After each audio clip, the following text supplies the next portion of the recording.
Alcohol is a drug. And I think it's a ridiculous thing that we just kind of put out in the world that it's normal. It's okay. You should accept my drinking. You should accept the fact that I want to be effed up and on drugs. It is a drug. I'm going to call it a drug because it is all the time. That is not normal behavior. And you shouldn't feel like you're crazy for telling someone it's not okay to be on drugs all the time.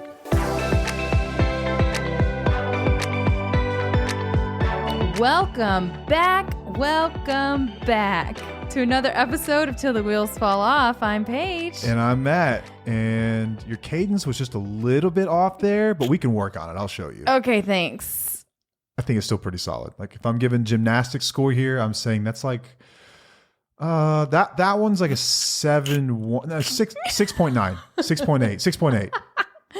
Okay, well, you usually do the intro, and this time I wanted to change it up. She goes, "Can I do the intro?" I'm like, "Yeah, I don't care." I know it's not nearly as good as yours. So you have that's not true. It's just that what people hear over and over, and it just becomes like a comfort bias. Okay, well, this is a different episode, so that's why I wanted to do it. This is in between episodes. We're doing a special one based on TikTok questions. Yeah, this is cool. So we reached out to. We have got an audience that's big enough now where we can say, "What questions do you guys have?" Because it's weird being like a content creator, a podcaster, any kind of content creator, I guess. But you're talking to an audience and you're not 100% sure if you're even talking about things that are relevant to them. Mm-hmm. So for a lot of times it feels like you're just walking around with your eyes closed in the dark and you're like, can you guys hear me?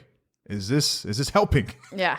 You know, but it's really cool when you get an audience big enough where they can reach out. So we took just a handful of the questions that we got from that post, and the TikTok's actually been really lit. And I wasn't so sure about TikTok in the beginning. You're not supposed to say lit if you're over 35 years old, dear. Man, I come from the streets. I can say what I want. It's so true. Okay, keep going. Yes, TikTok has been lit. It's been great for us though. It's been a place where you get actually more feedback and interaction than anywhere else. Like Instagram is a place where people go to pretend that they're someone they're not. Facebook is a place where old people go to put inappropriate things on the internet. And TikTok has been a place where people will actually reach out and ask like sincere questions. And I never thought that would be the case. Right. Yeah. We were kind of on the, we weren't going to get on TikTok. Like we were not, what is that word I'm looking for? Damn it. I don't know. I don't know what you were looking for there. Never mind. All right. Let's just keep going. Resistant, hesitant. We were. Yeah. We were hesitant. Thank you. Okay. Yeah. Got it. Thanks. Got it. Told you I can read your mind. So damn true. It's true. All right. So we're going to go through some questions that people wanted us to answer. If you're not on our TikTok, it is mainly me discussing certain things of what it's like being with an addict or an alcoholic. It kind of turned into something different than we had our podcast. Yeah. And you do cover some other stuff there as well. Like you'll cover relationship stuff and yeah, some good stuff. Life stuff in general. Like you cover life stuff. Yeah. But how about I read the questions and then you take the answers, especially the ones that most of these are directed. We'll just go through them. Like some of them are for you. But if you want to go ahead and excuse me, I cleared my throat there. I don't know what's going on. Let me clear my throat. I forgot that. That's a good one. All right, question 1. All right. How do I cope when he has actually started making progress after many years of trying? Can you rekindle hope and passion after years of resentment? Yes, as long as he is still trying and living amends, as you like to say, right? Uh-huh. So there is hope, that passion, and that you can get over the resentment, but it is going to take a long time. Give yourself some grace, have some patience.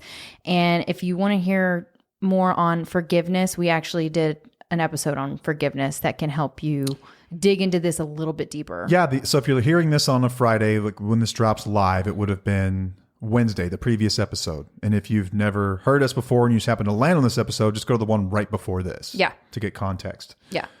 Give yourself grace and patience. Yeah. It is possible because it happened with us. I don't hold resentment anymore. I was going to say,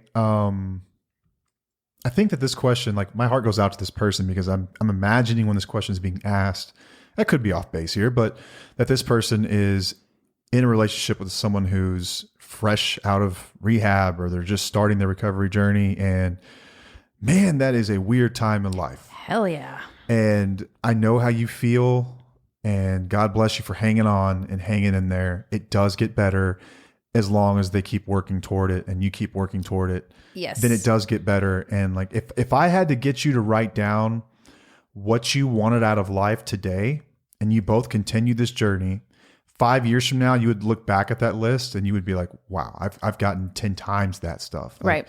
There's no limit. The sky is the limit to how great things can get when you're both working toward growth. Mm-hmm. So yeah, it gets better.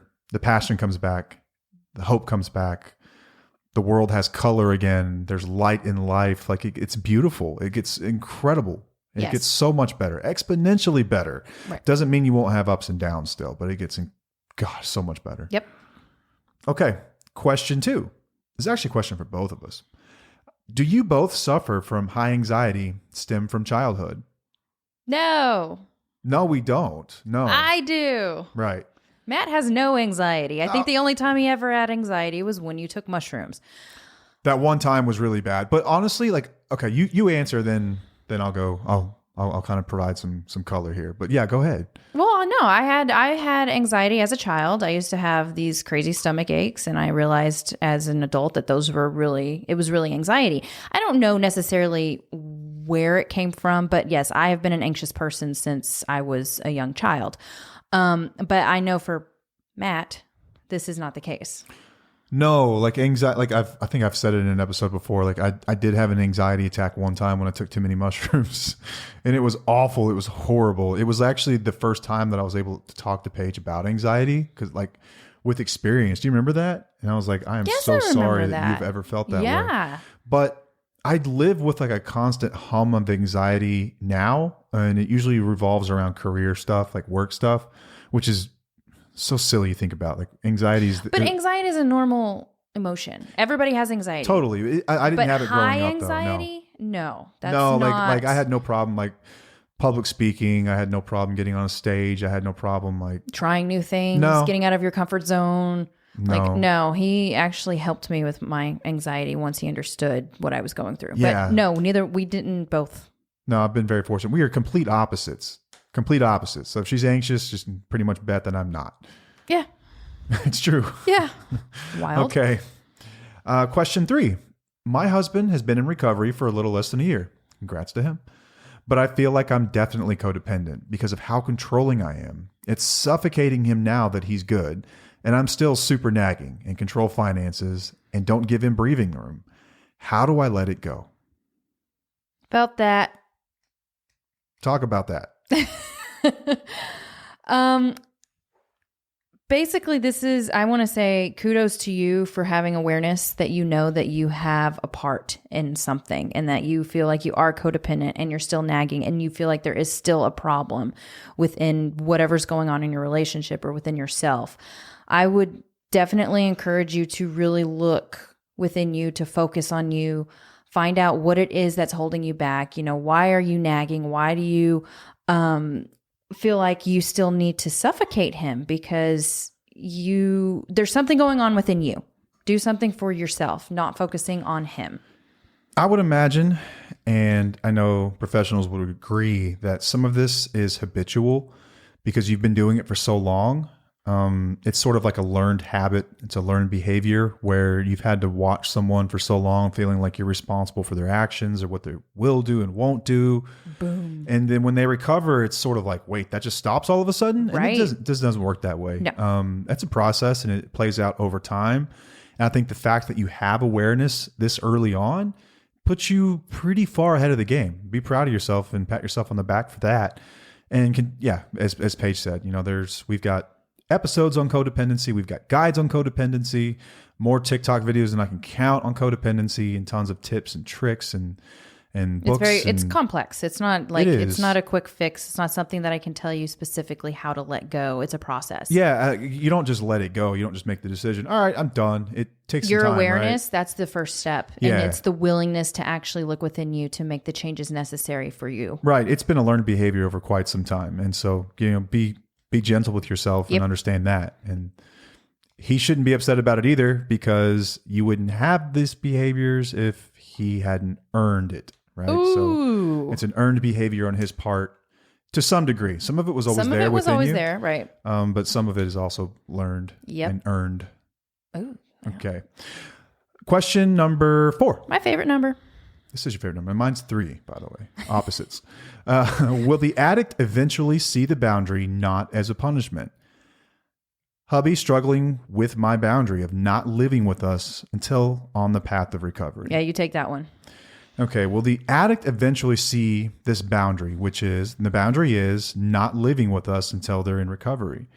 And I think that that is a fair boundary from your standpoint. I think that it is not too much to ask of a partner, someone who's living under your roof, to not be using drugs and alcohol to excess. I don't think that it's not a wild ask. It's really not. And if this is what you need to do to protect yourself, I think that that's valid, and I think that that's fair.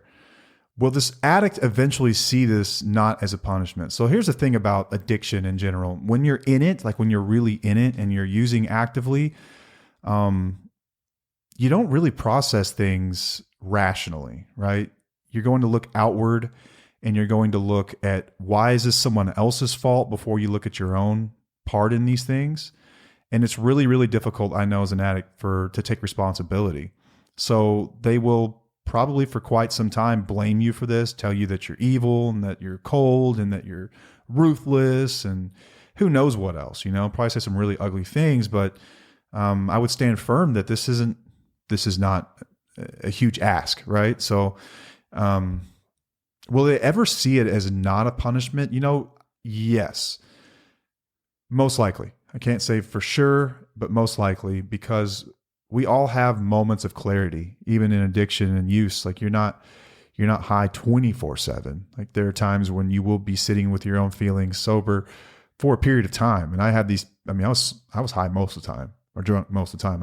Really, honestly, maybe like an hour a day or something that I didn't have like something actively in my system, if that. Damn. If that. In those moments, life gets really tough because you don't have your substance to numb everything, and you have to kind of sit with all this. And so I'd like to think that at some moment he's going to be sitting at a traffic light and thinking about where he's at right now in life, and thinking about the fact that he can't drive home to his family. And the reason why is because he can't control his problem. And that's a really sombering and sobering feeling where you're like, oh crap. In that moment, I think that they're more than likely to see it for what it really is. Whether or not they ever give you the validation of that, I don't know. Only time can tell. I was waiting for that. Only time can tell. But and honestly, it doesn't matter if they feel like it's a boundary or a punishment. What matters is that you're doing it to protect yourself. Man, that was a perfect cherry on top. That's exactly it. That's the perfect way to end that one, I think. Okay, question 5. Is choosing not to live under the same roof too harsh of a boundary? Is it me giving up? Or am I right that it's for the best? So similar, but it's really about the severity of boundaries. And so I'd like for you to take this one, Paige. Well, I thought this is the one that you were going to go off on. Or is that the next one? I think this is the one I was going to go off on. It is, yeah. So you go ahead and then I'll go off. Okay. Sis. Because I did... You dumb. Okay, yeah. So it's hard to tell people how to set boundaries up. And that's kind of where a lot of us spouses struggle with this, because they're like, is it too harsh? Is it not? Look at your values, y'all. You got to look at your values. If all of your values are being, oh my gosh, I cannot talk today. Try it again. Start over. If your values are being violated. Thank you, because I was going to say validated, and it's like, that doesn't make sense. I got you, man. I'm the other half of your brain. High five, baby. Let's go. Yes. If your values are being violated over and over again, and you feel like this boundary is like too harsh, it's probably not too harsh. Honestly, like, I don't think. No, it's not too much to ask. Once again, like, it's not too much to ask. Like, depending on how it is in your home, like what's going on? I'm looking at this question as you saying, is it me giving up? No, I don't think it's you giving up. I think it's you protecting yourself. So I've always looked at life and like the way that things are traditionally done. And I've always kind of like shot my middle fingers at that. And so I think probably what you're feeling here about like, is it me giving up? Is that like this thought that a husband and wife or partners have to live under the same roof Okay, why? Who made that rule? Show me where in the rule book that's at. Show me what rule number that is, because there's no rule that says that this giving up is equated with not living together. Absolutely not. Your relationship can look however you need it to look. It's your relationship. It doesn't need to look like Hollywood's version of it or your friend's version of it or anyone else's version of it. But once again, like, it's not asking too much. And like, this is where I was going to go off on, is that I think that the way that alcohol culturally is presented to us is that this is something that you should be doing. This is a drug that everyone should take. It is the only drug in existence that I'm aware of where you are criticized or questioned for not doing it. I have been sober for longer than I ever used, so I've had a lot of time to reflect on this. And I'm not anti-alcohol by any means. Like, I don't mind it. I have friends that love it, and I will hang out with them while they drink. I will meet at bars for meetings. Like, I will be around. It doesn't bother me. Smell of it doesn't bother me. It is not triggering for me. I don't care. I don't. But when I think about what it really is, it's an escape, it's a release. And for most adults, it's just about conviviality and enjoying the moment. Most adults can do that. But I have lost my privilege to chemical peace of mind. And I accepted that, and I have no problem with it. What I do have a problem with is people that thinking that they are entitled to take drugs all the time, because alcohol is a drug. And I think it's a ridiculous thing that we just kind of put out in the world, that it's normal. It's okay. You should accept my drinking. You should accept the fact that I want to be effed up and on drugs. It is a drug. I'm going to call it a drug because it is, all the time. That is not normal behavior. And you shouldn't feel like you're crazy for telling someone it's not okay to be on drugs all the time. And if that means that you don't want them under your roof, then great. That's fine. I think that's fair. At what point as a society do we become so weak that we have to put something in our bodies all the time to get by day to day? And that's coming from a drug addict. That's coming from someone who did this for 10 years of my life. Third of my life I spent doing this. Well, actually a quarter now. I'm like 40, so, or close to it. Damn, boo. But either way, love that passion. Either way, this is my opinion on this. This is where I'm at with it. I think that you should just stand firm in that. This is your relationship. It can look however you want it to look. And I think that you are entitled to live life with a partner that values and has the mental capacity and bandwidth and sobriety to value you for what you are. And if they can't do that, it says all you need to know about them. End of fucking story. Boom. That was. I would drop this mic, but it was kind of pricey. Oh my gosh. Okay. Yeah, that was awesome. I'm going to go to the next one now. Let's go to the next one. I can't add to that. Number 6, what are some boundaries that you had with Matt while he was in active addiction? Well, I didn't have anything that What's the second part, though? Read the second part so we don't have to go back to it. Matt, what boundaries did you find most impactful for you? So 2-part question. Yeah. Yeah. So, go ahead. I just wanted to make sure, because otherwise it'd be like another question. Never mind. It's probably me being nitpicky. Go ahead and answer. You were just trying to control me. Oh, I'm trying to control it. That was messed up. I can't help it. Anyway, no. So I didn't verbalize my boundaries technically. I got to a point where I basically stopped nagging and I stopped really giving a shit. Go And ahead. and I guess the first boundary that I set was me deciding to live my life and make choices without him. So I would go to my mom's, I would go enjoy other people's company without him, and I would leave him at home and to suffer and do whatever he wanted to do. And I got very indifferent with his actions, and I would just kind of sit back and just keep to myself unless it came to money. And I said, I started putting up boundaries with my your ATM withdrawals. Mm-hmm. So There's financial boundaries for sure. Yeah, I would start putting alerts on and stuff like that. But I didn't know about boundaries when he was actively using. These are just things that I started to do naturally. And I'm going to let him tell y'all what he found most impactful. Yeah, like as she kind of described just now, I think that you nailed it. Like at that point in our lives, there weren't a whole lot of verbalized boundaries. And that's partly due, I think, to be at the fact that I was hiding my addiction and you weren't 100% sure right how much I was doing or if I was really doing it all the time. Yeah. Or it was... Like I said, I thought I was just married to a manipulative asshole. Yeah. So. And the other part of it is the fact that I was 26 years old when I got sober. And at 26 years old, you can kind of hide some like party behavior, like, Yeah, because it was normal for us to party more Yeah, than like, a 35-year-old. right. So at like 26, it's still, in my opinion, probably a little late to be partying. Oh yeah, because and I stuff was like ready that. for it You like had 3-4 up. years Well, earlier. I think that girls grow up faster than boys anyway, but you Just a grew up little like way faster than me. Yeah.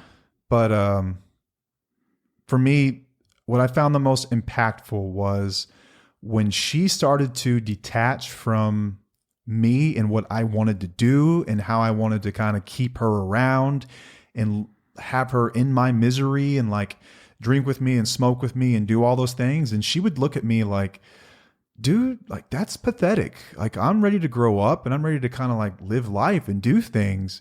And she didn't make any apologies for it either. She started to look at me with indifference. And that's like the scariest thing in the world is like when your partner looks at you and they're just like sort of disappointed, but at the same time, they're like, man, I'm just, yeah, kind of done with you.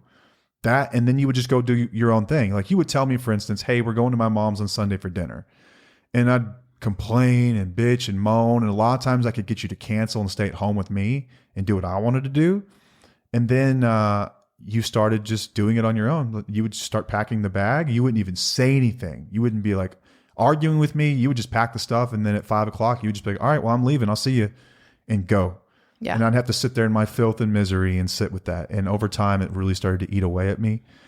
It was her way of saying, I will be fine with or without you. I will take care of myself if I have to. I will do whatever I have to do. But these are the things that we both at one time agreed to do in life. And now in her own way, she was kind of saying like, whatever it is going on with you, this is not what we had talked about. And I'm going to do me and you do you. Yep. That was the most effective, was like living well is the best revenge, they say, Yeah. like living well is sometimes the best boundary as well. Right. Okay. Last one. How do you live with a functioning alcoholic with children? Dang. Yeah. So why don't you take this first? Yeah. This one's kind of hard because we haven't, Sydney, our oldest daughter, was 9 months old when Matt went to rehab. So we only had 9 months of functioning alcoholic. Yeah, quote unquote. Yeah. And I have to say there were a lot of red flags whenever he would take Sydney to do something or stay up late with her or being around. Like I was not fully comfortable with him being with her. But I don't think that we can talk too much on this. I mean, Matt can based on something, but like for us, I don't really know how to touch that one. Yeah. So like personal experiences, I wasn't a functioning alcoholic or drug addict for a very long time with kids. Thank God. I wasn't. I'm lucky that I happened to figure it out then. But I've got a really, really close friend who grew up in a home with functioning alcoholism and addiction. And I can think back, like, so super close. We've talked about this a ton and processed a lot of issues about it.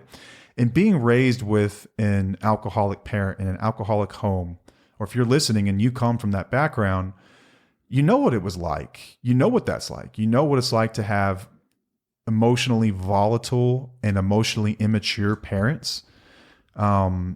Also what it's like to be around substance use and substance abuse, and how scary that feels as a kid, and not at the same time being raised in it, you feel like it's just normal. And I think that's possibly the most dangerous thing that he and I have talked about, was that it was totally acceptable to get blasted on a Tuesday night as long as you were at work the next morning and there was money in the bank. Mm-hmm. That's all that mattered. It didn't matter what you said that night. It didn't matter how much you drank or where you drove while you were drinking or anything else. That's all that mattered. And so it really normalizes the behavior. And since alcoholism and addiction have scientifically been shown to have a genetic component to them, you think about how dangerous that is for your children. So if you're living with someone who is an addict, there's a likelihood that your children could carry the same thing, and their environment could very well unlock it when they're around that person. So I can't speak from experience here, and so I'm not going to go on a limb and tell anyone what to do. I would just say you have to be incredibly careful. And I think that boundaries are probably part of that conversation that I can't quite have. And I think that, it's incredibly complex too. Like, we're talking about parents that both have a right to their children. But if it's not a safe environment, I think that's probably a legal discussion. Legal discussion, absolutely. And something that you're really going to have to process and make some really tough decisions on. But I think that in my mind, my belief is there's no such thing as a functioning alcoholic. Mm-hmm. It's like the most ridiculous thing ever. It's like saying that, I have a truck with a blown motor and I get to work fine every day. Like, no, you don't. Like, you're taking Uber. Like, you own a vehicle, but it doesn't really work. Yeah. It's on a tow truck all the time. It doesn't make a difference. Like, it's just horrible example there, but it's just, what is the point? Like, you're a functioning alcoholic, just be a functioning human. Yeah. Like, there's no such thing as a functioning alcoholic. Like, No.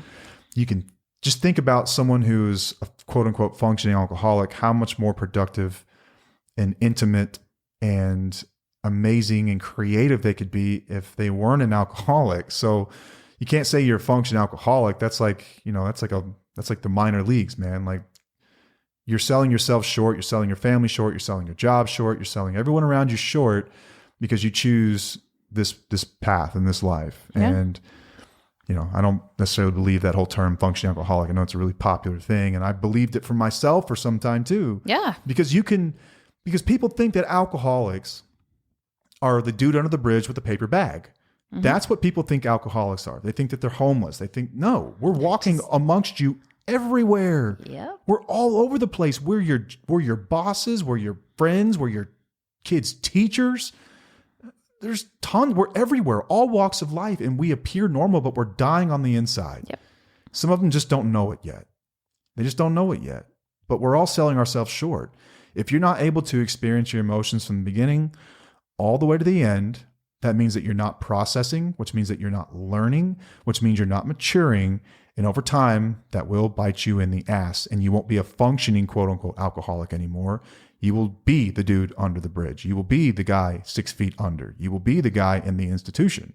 That's what happens when it's left unkept. So like, to say you're a functioning alcoholic, it's like, are you kind of pregnant or are you pregnant? Yeah. Right. Yeah, you're an alcoholic. Yeah. Just because you go to work. No, alcoholics go to work. Yeah. It's a spectrum. There are varying degrees of it, but at the end of the day, we all end up at the same place if we don't deal with it. Yep. Your life will end sooner than it was supposed to. Mm-hmm. Point blank, man. So how do you live with children? Incredibly carefully, I suppose. Yeah. It's really tough. This was fun. You did good. Did I? You're great at answering questions like on a whim. No. Maybe it's a gift of mine. Yeah, ask us more questions. I'd be more than happy to answer questions about anything. It could be anything. Yes. Relationship stuff, whatever. I got you. Yeah, that was our last question from what we pulled out. So yeah, that was a fun one. Okay. You want me to recap it and get it off? Yeah. You want to close us out here? Yeah. Apparently I can't talk today. Mama said there'd be days like this, right? I have them way too often. You're awesome. I know what you're talking about. All right. So, happenings you guys have heard in the last episode. Oh, you just drew a picture of me. That's awesome. My beard, my curly hair. She drew a funny doodle of me. You should take it up there and show the camera. That's actually kind of funny. Anyway, I'll take a picture of it and post it. So if you have more questions about any of the stuff, you can reach us via social media. You can reach us via email, and you can find all of those things at our website, www.twfo.com. That's TWFO.com. You can find us there, reach out, ask questions on a personal basis, whatever you want. And we try to get to everybody as soon as we can. And so if I haven't gotten to you yet, or Paige hasn't gotten to you yet, we will, I promise. Yep. Check out old episodes. Check us out on YouTube, TikTok, Instagram, Facebook, you name it. We've also got an awesome Facebook community now called TWFO Community. And you can get a chance to get in there and not just interact with us, but other wheelies, other people who are dealing with this stuff, other people who are going through the same things, and they have the same mindset that you're in right now, which is, how do I get better? How do I grow? How do I get out of this crap that I'm in? Whatever it might be. We'd love to have you in there. Until next time, I am Matt. I'm Paige. And we'll see you. Bye.